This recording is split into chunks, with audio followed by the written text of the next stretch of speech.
Hello friends, welcome back to our YouTube channel farmers love. तो आज जो अपनी क्लास होने वाली है बीएससी एग्रीकल्चर फर्स्ट ईयर के फर्स्ट सेमेस्टर के लिए हॉर्टिकल्चर की, तो कुछ टाइम से लगभग 2 वीक से मैं क्लासेस प्रोवाइड नहीं करा पा रहा था आपको रेगुलरली। कुछ वजह हो गई थी, उस वजह से बाकी अब क्लासेज अपन रेगुलरली स्टार्ट कर रहे हैं। तो आज जो अपनी क्लास होने वाली है, टाइम ज़्यादा खराब नहीं करेंगे, आपको बता देता हूँ मैं। BSc agriculture first year first sem की है। बीएससी एग्रीकल्चर के जो फर्स्ट ईयर के फर्स्ट सेम की क्लासेज है और कौन सी सब्जेक्ट के, हॉर्टिकल्चर की, जिसका सब्जेक्ट कोड क्या है, हॉर्टी 111।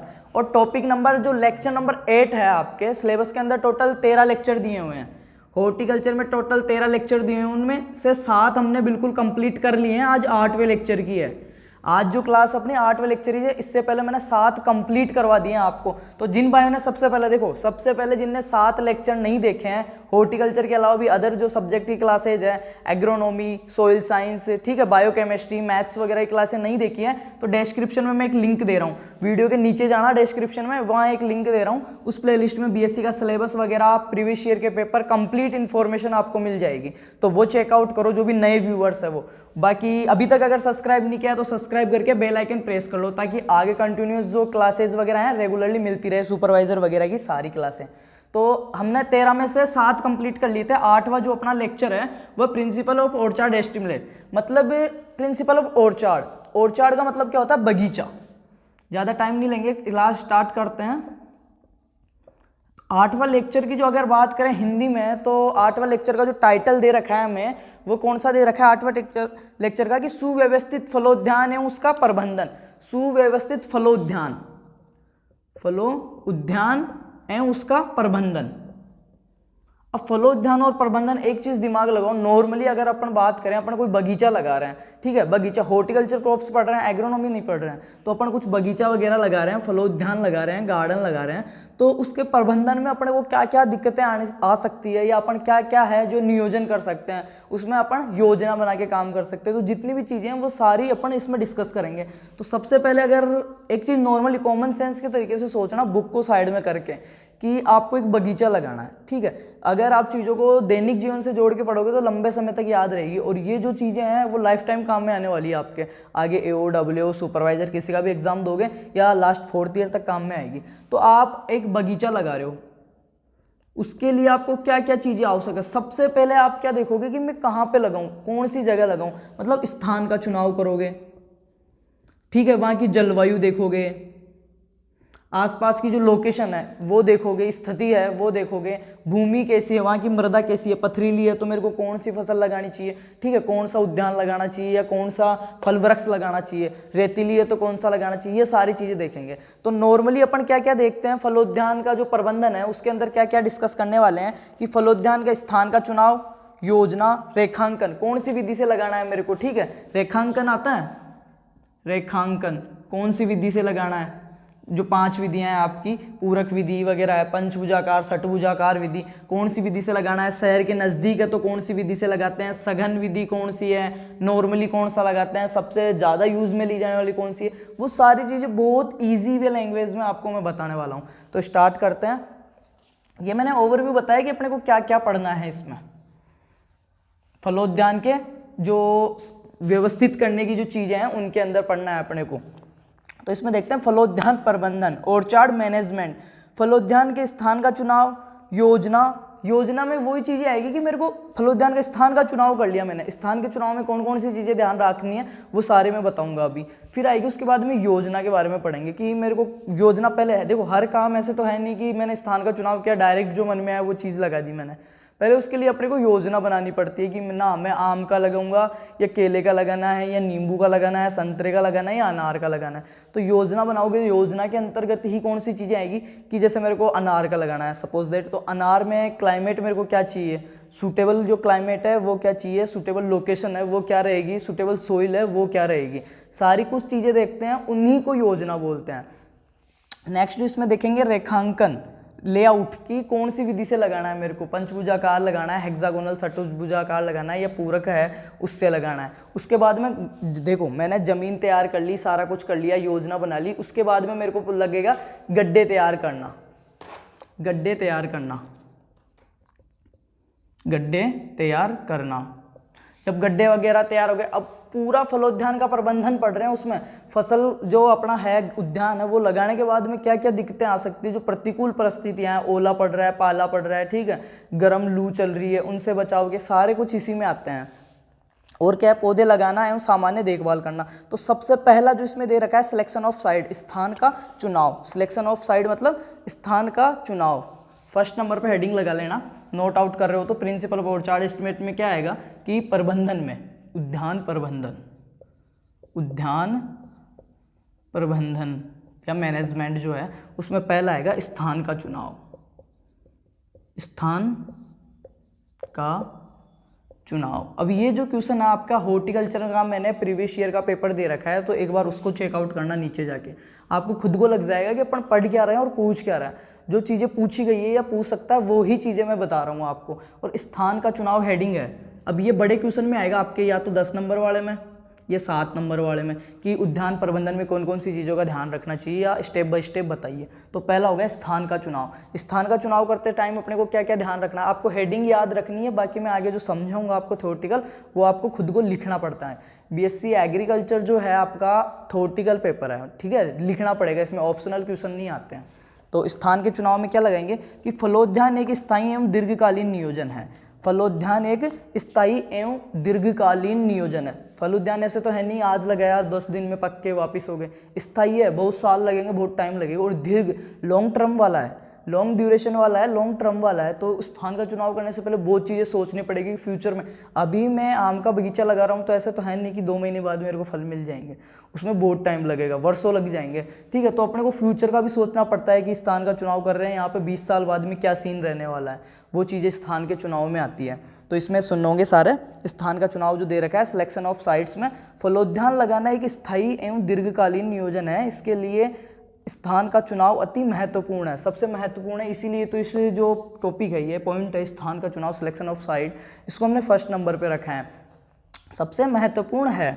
ऐसा होना चाहिए जहाँ फल वृक्ष उचित वृद्धि कर सके। स्थान कैसा होना चाहिए जहाँ पे फल वृक्ष उचित वृद्धि कर सके। ऐसा स्थान अपने को सिलेक्टिव करना है जहाँ पे जो फल वृक्ष अपन जो लगा रहे हैं वो उचित वृद्धि कर सके, रेगुलरली जो ग्रोथ कर सकें, उचित वृद्धि कर सके तथा अधिक फल उत्पादन एवं उत्पादनकर्ता को अधिक लाभ मिल सके। संभवतः हो तो ऐसे क्षेत्र का चुनाव करें जहां पहले से ही फल वृक्षों के बगीचे लगे हुए हो। तो इसमें क्या करना है, संभवतः अपने को समझ में नहीं आ रहा कुछ कि मेरे को कौन सा स्थान सिलेक्टिव करना है, तो संभवतः ऐसे जगह का चुनाव करें जहाँ पर पहले से कोई बगीचा लगा हुआ हो। अब एक चीज़ मेरे को बताओ, कोई जगह है, ठीक है, 2 है, एक तो नई जगह है, एक पुरानी जगह है।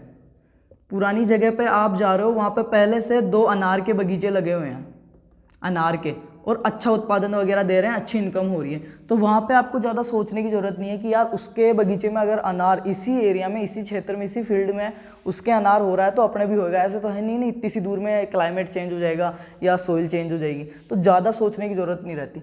बट आप उससे दूर जाके कहीं 50 किलोमीटर दूर जाके लगाने का सोच रहे हो तो वहाँ पर आपको एक बार देखना पड़ेगा कि यहाँ की सोइल सूटेबल है या नहीं है, यहाँ का क्लाइमेट है वो मेरे लिए सूटेबल है या नहीं है, सारा कुछ आपको चेकआउट करना पड़ेगा। नेक्स्ट जो इसमें दे रखा है वो बात करते हैं सेकंड नंबर पे, जलवायु। देखो मैंने स्थान का चुनाव कर लिया, फर्स्ट डस्टर कहाँ गया, फर्स्ट स्थान का चुनाव। स्थान का चुनाव में मैंने बता दिया सबसे महत्वपूर्ण चीज़ है ये, क्योंकि फलोद्यान एक क्या है, दीर्घ लॉन्ग टर्म वाला है। ऐसे तो है नहीं कि 2-5 दिन में फल दे देगा, और स्थायी है, ऐसे भी नहीं है कि 2-5 दिन लेके आप इसको वापस हटा दोगे या कहीं दूर उठा के ले जाओगे, वो चीज़ भी नहीं होती। तो इसलिए क्या ये स्थायी है, और तो इसको अपने को क्या करना है, लंबे समय तक रहेगा। तो स्थान का चुनाव करने से पहले बहुत कुछ सोचना पड़ता है।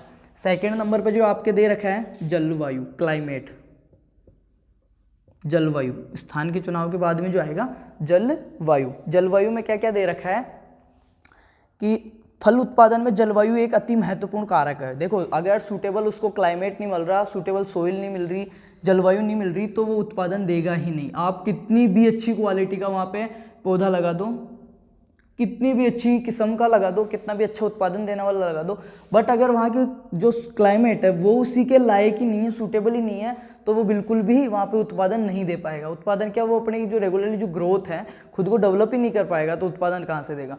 तो जलवायु भी एक महत्वपूर्ण कारक है। अगर फल उद्यान लगा रहे हैं तो उसमें ध्यान रखने वाली चीज़ें ही हैं, स्टेप्स हैं। स्थान का चुनाव कर लिया, फिर देखेंगे वहाँ की जलवायु। तो फल उत्पादन में जलवायु एक अति महत्वपूर्ण कारक है। किसी स्थान विशेष की वार्षिक वर्षा, तापमान, हवा। अब देखो जलवायु को कौन कौन प्रभावित करता है, ये चीज़ समझना आप। वार्षिक वर्षा, तापमान, हवा, नमी, इन चीज़ों से मिलकर ही तो जलवायु होती है। भाई वातावरण क्या होता है, अपने आसपास का, और जलवायु क्या है, ये सारी चीज़ें मिलकर, हवा, पानी, भूमि, ये मिलकर ही तो जलवायु का निर्माण करती है। तो जलवायु के अंदर कौन कौन सी चीज़ें देखनी पड़ती है अपने को, कि वहाँ पे वार्षिक वर्षा कितनी है, कहीं की वर्षा कम है, वार्षिक वर्षा कम है, ठीक है, और मेरे को वहाँ पे अधिक पानी वाले नहीं लगाने चाहिए, जिनको कम पानी चाहिए वही लगाऊंगा। अधिक वाले लगाए तो मेरे को सिंचाई का लोड रहेगा हमेशा कि सिंचाई करो, वरना तो ये नष्ट हो जाएगा, ठीक है। कहीं का तापमान ज़्यादा है, सपोज दैट तापमान बहुत अधिक रहता है, तो मेरे को वहाँ पे ऐसे पौधे सेलेक्ट करने पड़ेंगे, ऐसे उद्यान के लिए ऐसी चीज़ सेलेक्ट करनी पड़ेगी जो अधिक टेम्परेचर क्या सहन कर सके। ना कि मैंने कुछ ऐसा लगा दिया जो कम तापमान वाली है, तो वो तो वैसे ही जल के राख हो जाएगी, उससे क्या उत्पादन लेंगे अपन। और उद्यान लगा क्यों रहे हैं, उद्यान क्यों लगाते हैं, अपनी आवश्यकताओं की पूर्ति के लिए, इनकम के लिए, सोर्सेज के लिए, या अपने खुद के डेवलपमेंट के लिए। तो जब डेवलपमेंट तो तब होगा, सोर्सेज तब बढ़ेंगे इनकम के, कि जब ये पूर्ण रूप से अपने को फल देने लगेगा या उत्पादन देने लगेगा, और वो भी अच्छी गुणवत्ता वाला और उच्च क्वालिटी वाला देगा, उच्च मात्रा में देगा तब। पर यहाँ पे तो अगर उसका तापमान ही सूटेबल नहीं हो रहा है, क्लाइमेट ही नहीं है, सपोज सीधा समझो आप, क्लाइमेट के हिसाब से 3 प्रकार के होते हैं, टेम्परेट, सब टेम्परेट और ट्रॉपिकल। ये चीज़ मैंने बहुत डीपली समझाई हुई है, तो जिन्होंने नहीं देखा फिर से मैं रिक्वेस्ट कर रहा हूँ एक बार जाके नीचे देख लेना डिस्क्रिप्शन में। तो 3 प्रकार के होते हैं, ठीक है, टेम्परेट, सब ट्रॉपिकल और ट्रॉपिकल। अब कोई ट्रॉपिकल वाला है, ठंडे वाला है, उसको मैं लाके राजस्थान में लगा दूँ सेब को, तो लगेगा क्या वो? सेब को अगर मैं राजस्थान में लाके लगा रहा हूँ, उत्पादन लेना है मेरे को, बहुत अच्छा सेब लाया हूँ मैं, बहुत अच्छी गुणवत्ता वाला, तो वो नहीं लगेगा। इसलिए जलवायु भी महत्वपूर्ण कारक है। स्थान का चुनाव तो चलो ठीक है, मैंने कर लिया कि स्थायी रूप से लगा रहा हूँ, तो सारी कुछ ध्यान रखना है मेरे को। स्थान के चुनाव में आता है, वहाँ पे पास में मंडी है नहीं है, सारी कुछ वो आगे पढ़ते जाएंगे अपन। जलवायु के अंदर कौन कौन सी चीज़ें आएगी, वार्षिक वर्षा हो गया, तापमान हो गई, हवा हो गया, ठीक है, नमी हो गई, ये चीज़ें आती है। औसत को जलवायु के नाम से जाना जाता है। प्रत्येक फल वर्ष के लिए एक निश्चित जलवायु की आवश्यकता होती है, प्रत्येक फल वर्ष के लिए एक निश्चित जलवायु की आवश्यकता होती है। इसीलिए मैंने हॉर्टिकल्चर की जब क्लास स्टार्ट की थी, तो सबसे पहले यही पढ़ाया था, जलवायु के आधार पर पौधों का वर्गीकरण, जो 3 प्रकार का बताया था, टेम्परेट, सब ट्रॉपिकल और ट्रॉपिकल। तो जैसे सेब है, सेब ठंडी जलवायु का है, ये अपने नहीं लग सकता। अनार है, सब ट्रॉपिकल का है, तो ये अपने राजस्थान में लग सकता है आसानी से, कोई दिक्कत नहीं है। तो हर जो फल वृक्ष हैं उनके लिए विशेष प्रकार से एक अलग से जलवायु की आवश्यकता होती है। ऐसा नहीं कि सारे एक ही जलवायु के हैं, अलग अलग जलवायु के होते हैं, निश्चित जलवायु की आवश्यकता होती है। विशेष जलवायु के अनुसार ही फल वृक्षों का रोपण किया जाता है, जैसे कि शुष्क एवं गर्म में जलवायु में, शुष्क एवं गर्म जलवायु में खजूर, बेर, अनार आदि लगाए जाते हैं। शुष्क और गर्म जलवायु है, सपोज दैट अपने राजस्थान की है, शुष्क एवं गर्म जलवायु है, तो यहाँ पे क्या लगा सकता हूँ मैं, बेर लगा सकता हूँ, ठीक है।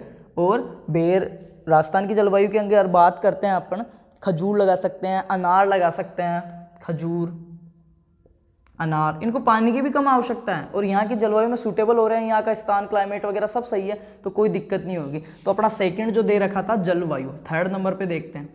आई होप इतना आपके समझ में आया होगा कि फर्स्ट स्थान के चुनाव, अगर आपके ये क्वेश्चन आता है बीएससी एग्रीकल्चर में, एग्जाम बहुत नज़दीक है कि स्थान का चुनाव, तो स्थान का चुनाव में आप इतना कुछ लिख पाओगे। जलवायु में आप जो मैंने समझा है कि इन सब चीज़ों से जलवायु होती है, प्रत्येक फल वर्ष के लिए निश्चित जलवायु होती है।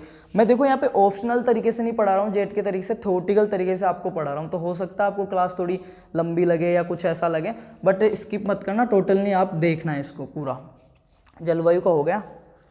जलवायु में क्या क्या दे रखा है कि फल उत्पादन में जलवायु एक अति महत्वपूर्ण कारक है। किसी स्थान विशेष की वार्षिक वर्षा, तापमान, हवा, प्रकाश आदि के औसत को जलवायु के नाम से जाना जाता है। प्रत्येक फल वृक्ष के लिए एक निश्चित जलवायु की आवश्यकता होती है। स्थान विशेष की जलवायु के अनुसार ही फल वृक्षों का रोपण किया जाता है, किसी स्थान विशेष की जलवायु के आधार पर। देखो राजस्थान की जलवायु अलग है, जम्मू की जलवायु अलग है, ठीक है, तो तेलंगाना की जलवायु अलग है, तो उस जलवायु के अनुसार ही अपन फल वृक्ष का सिलेक्टिव करते हैं और उसी का अपन जो करते हैं रोपण वो करते हैं, तभी अपन एक सही दिशा में, एक अच्छे वे में अपन उसका उत्पादन ले सकते हैं, उससे लाभ कमा सकते हैं। जैसे शुष्क एवं गर्म जलवायु में खजूर, बेर, अनार मैंने बता दिया। गर्म एवं तर जलवायु में, गर्म और तर कहाँ की है, गर्म है बट पानी की बहुत अधिकता है, वहाँ पे नमी है वगैरह है, जैसे समुद्र के किनारे वगैरह हो गए, वो होती है गर्म एवं तर जलवायु। गर्म एवं तर जलवायु में केला, नारियल, अनानास आदि लगा सकते हैं, जबकि ठंडी जलवायु में सेब, नाशपाती, आड़ू। सेब, नाशपाती और ये दोनों क्या है, ठंडी जलवायु के हैं। केला है वो कौन सा है, उसको गर्म चाहिए पर तर चाहिए, नमी वाली चाहिए, गर्मी भी खूब पड़े और पानी भी खूब हो, वहाँ पे केला आराम से लग सकता है। 2 टॉपिक हो गया। थर्ड पे बात कर भूमि की, इसको आप बोल सकते हो मृदा या भूमि, सोइल। प्राय अलग अलग फल वृक्षों के लिए विशेष प्रकार की भूमि उपयुक्त होती है, अतः स्थान का चयन करते समय भूमि का विशेष ध्यान रखा जाता है। जब स्थान का चुनाव करते हैं तब भूमि का विशेष ध्यान रखा जाता है। क्यों रखा जाता है, क्योंकि हर फल वृक्ष के लिए ऐसे तो है नहीं कि सेम मृदा चाहिए, सबके लिए अलग अलग मृदा की आवश्यकता होती है, तो उसी हिसाब से अपने को लगाना है। कोई कितनी गहराई में जड़े जा रही है, किसी की कितनी गहराई में जड़े जा रही है, तो वो सारी चीज़ अपने को ध्यान में रखते हुए ही स्थान का चुनाव करते हैं। भूमि भी एक महत्वपूर्ण कारक है। इसमें आगे देखें, भूमि में अगर, अतः स्थान का चयन करते समय भूमि का विशेष ध्यान रखा जाता है। फलोद्यान के लिए दोमट या बलुई दोमट मृदा, फलोद्यान के लिए कौन सी बेस्ट मानी जाती है, बलुई दोमट या दोमट, बलुई दोमट या दोमट मृदा जो है वो उद्यान के लिए, हॉर्टिकल्चर जो क्रॉप्स हैं, बगीचा लगाने के लिए कौन सी है, बेस्ट सोइल है। स्टार लगा के लिख लेना ये चीज़, भूमि जो लिखो उसमें, जलवायु में वो सारी कुछ चीज़ें लिखनी है अपने को, प्रकाश, ताप, वायु, नमी, जो भी वर्षा, सारा। भूमि में ये चीज़ लिखनी है कि जो हॉर्टिकल्चर क्रॉप्स हैं उनके लिए सबसे बेस्ट कौन सी रहती है, बलुई दोमट एवं दोमट मृदा उपयुक्त रहती है, सूटेबल रहती है। भूमि की सतह 2 मीटर तक गहरी हो, अर्थात कोई कठोर सतह न हो। भूमि की सतह के अंदर, ठीक है, मृदा की सतह के अंदर 2 मीटर गहराई तक, कितना, 2 मीटर गहराई तक, 2 मीटर गहराई तक कोई भी कठोर परत नहीं होनी चाहिए, क्योंकि फल वृक्ष है, बड़ा अगर लगा रहे तो उसकी जड़ें 2 मीटर तक तो जाएगी, इससे ज़्यादा जाएगी, बाद में तो वो अपना देखे, पर 2 मीटर तक नहीं होनी चाहिए, क्योंकि 2 मीटर तक जब पौधा छोटा है, उसकी जड़ें वगैरह जा रही है तो ग्रोथ नहीं हो पाएगी। अगर नीचे कठोर है या कुछ परत आ गई, कंकड़ पत्थर हैं या कुछ आ गया कोई मोटी चीज़, तो वो चीज़ें नहीं होनी चाहिए। मृदा कौन सी होनी चाहिए, बलुई दोमट होनी चाहिए या दोमट होनी चाहिए, और 2 मीटर तक कोई भी उसमें परत वगैरह नहीं होनी चाहिए, 2 मीटर तक गहरी होनी चाहिए, जिससे कि फल वृक्षों की बढ़वार अच्छी हो सके। भूमि अधिक अम्लीय एवं अधिक क्षारीय या लवण युक्त नहीं होनी चाहिए। भूमि कैसी होनी चाहिए, अधिक क्षारीय या लवण युक्त नहीं होनी चाहिए, ना तो अधिक लवणीय हो, अब कुछ पौधे ऐसे हैं जो लवण सहनशील कर लेते हैं बट ज़्यादातर नहीं करेंगे, ना ही ज़्यादा क्षारीय हो, लवणीय क्षारीय दोनों ही नहीं होनी चाहिए। नॉर्मली सूटेबल सोइल होनी चाहिए कि जैसा पौधे को चाहिए, पीएच जो भी मांग रहा है वो 7 से 8 या 6.5 से 7.4 इतने पीएच में लगभग नॉर्मली जो सोइल्स होती है अपनी जीवांश के युक्त, जिनमें जीवांश अच्छी मात्रा में हो, सूक्ष्म जीव वगैरह, गहरी हो, कोई परत ना हो, वो भूमि होती है। तो 3 टॉपिक हमने इसमें हो गए, 3 डेफिनेशन। बात करते हैं 4th नंबर पे क्या है, स्थान का चुनाव, जलवायु, भूमि, और 4th पे देखते हैं सिंचाई एवं जल निकास।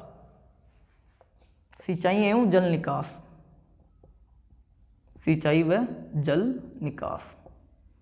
अब मैंने स्थान का चुनाव किया, उस टाइम ध्यान रखने योग्य बात है ये, सिंचाई या जल निकास, कि कौन सा पौधा कितना पानी चाहिए, मैं यहाँ पे उसको उपलब्ध भी करवा सकता हूँ या नहीं, ऐसे नहीं तो टैंकर के द्वारा कैसे भी, मतलब उसको सिंचाई किसको कहते हैं, देखो पहले तो पौधों को कृत्रिम रूप से जल देने की क्रिया सिंचाई कहलाती है। बरसात के द्वारा जो उसको प्राप्त हो रहा है उसको इरिगेशन नहीं बोल सकते अपन, पौधों को कृत्रिम रूप से, आर्टिफिशियल रूप से, कृत्रिम रूप से अगर अपन जल दे रहे हैं उसको सिंचाई कहते हैं।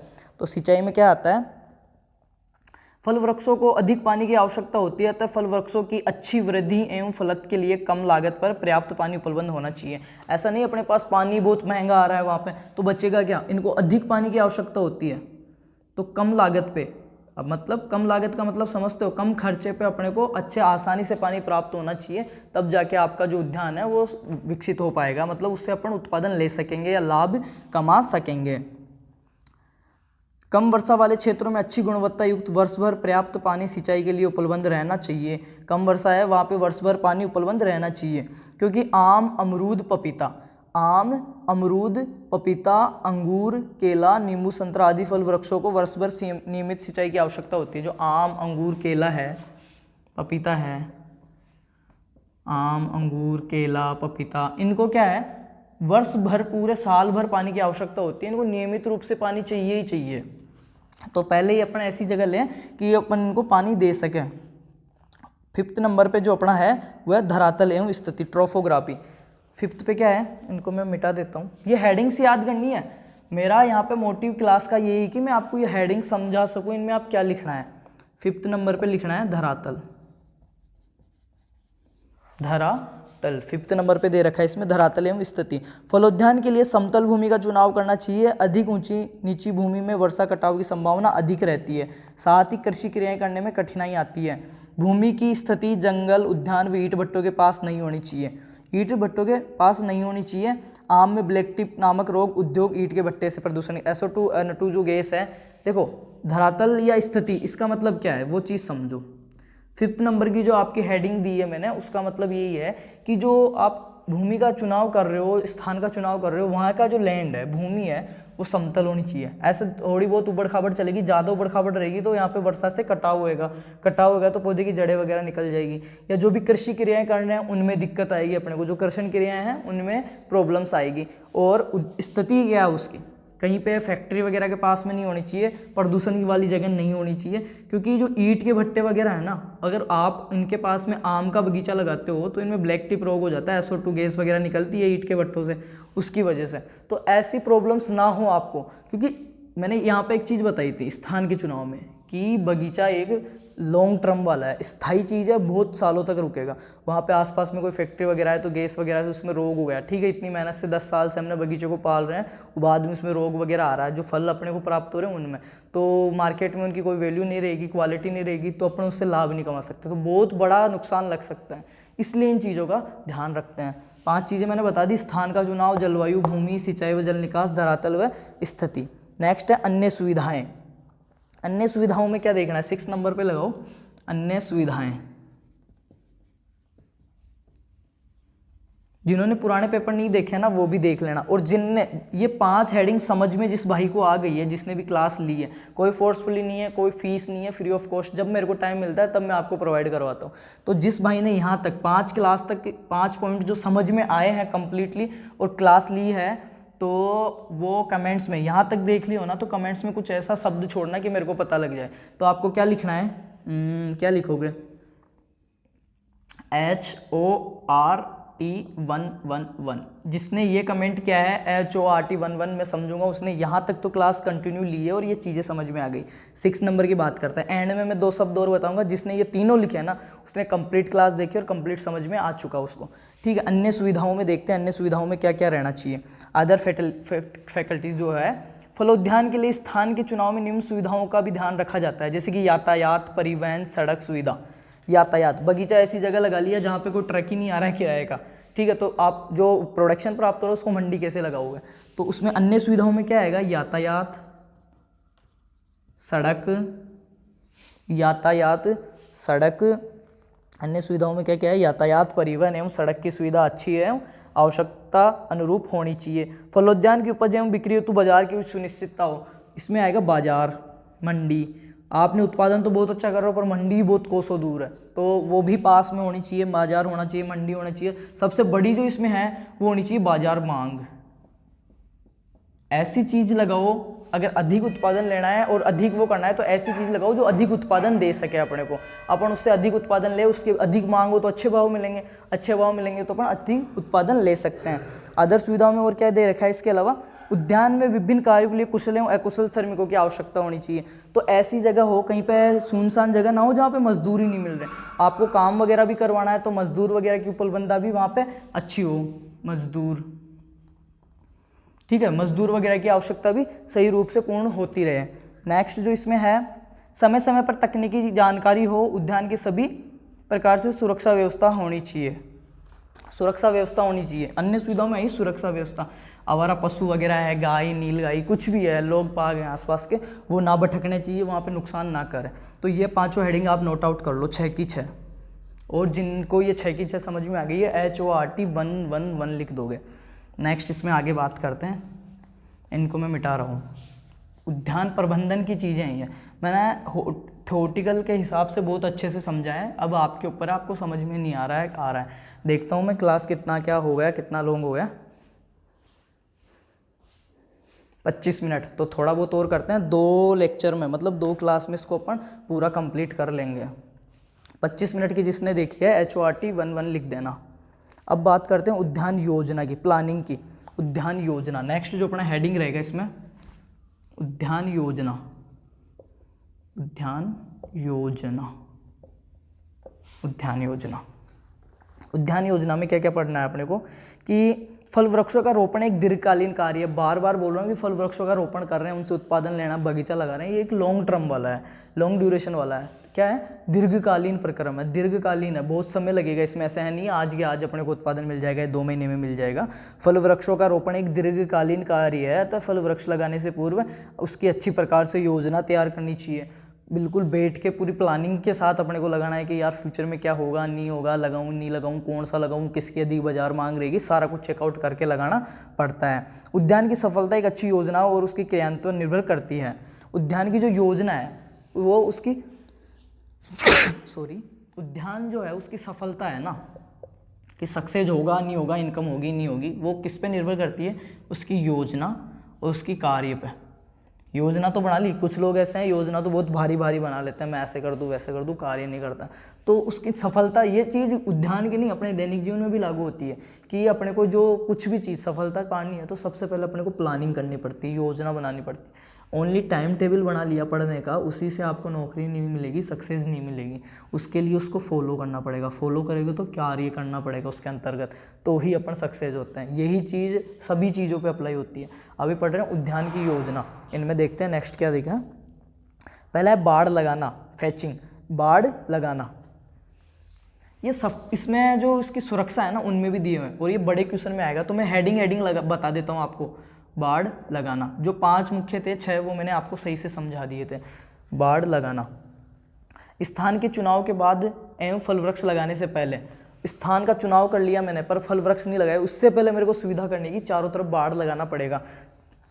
लगाने से पहले उद्यान की सुरक्षा में बाड़ लगाना अति आवश्यक है। इसके लिए आप कंटीली झाड़ियाँ, मिट्टी की डोल, कंटीले तारे, पक्की दीवार, वित्तीय सुविधा अनुसार, जैसा आपके पास पेमेंट है, जैसा आपकी वित्तीय स्थिति है, मैनेजमेंट है, उसके हिसाब से आप लगा सकते हो। पक्की दीवार कर दो, तार खींच दो, छड़ियाँ लगा दो, कंटीली झाड़ियाँ लगा दो, वो आपके ऊपर है, पर बाड़ लगाना जरूरी है। भूमि की प्रारंभिक तैयारी, सेकेंड नंबर पर क्या है? भूमि की प्रारंभिक तैयारी।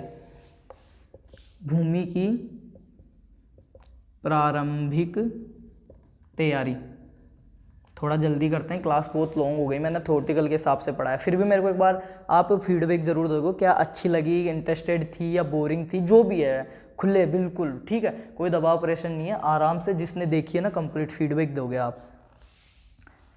भूमि की प्रारंभिक तैयारी, चयनित स्थान को समतल करना, पत्थर आदि निकालना तथा जंगली पेड़ पौधों खरपतवारों को निकालना।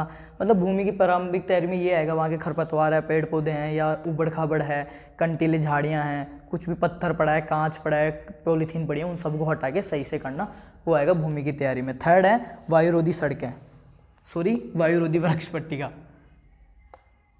वायुरोधी वृक्ष, ये किस काम में आता है? वायुरोधी वृक्ष किस काम में आता है देखना, बहुत इंपॉर्टेंट चीज़ है ये भी, कि फल वृक्षों को ठंडी एवं गर्म तेज हवाओं से बचाने के लिए, जब लू चलेगी तो इनसे रुक जाएगी और ठंडी चलेगी तो भी वो इनसे रुक जाएगी, तो उसमें काम में आते हैं। किस काम में आते हैं? फल वृक्षों को ठंडी एवं गर्म तेज हवाओं से बचाने के लिए बाग के उत्तर पश्चिम दिशा में, बाग के उत्तर पश्चिम दिशा में किस साइड लगती है, ये चीज़ नोट आउट कर लेना, स्टार लगा के यहीं पे उत्तर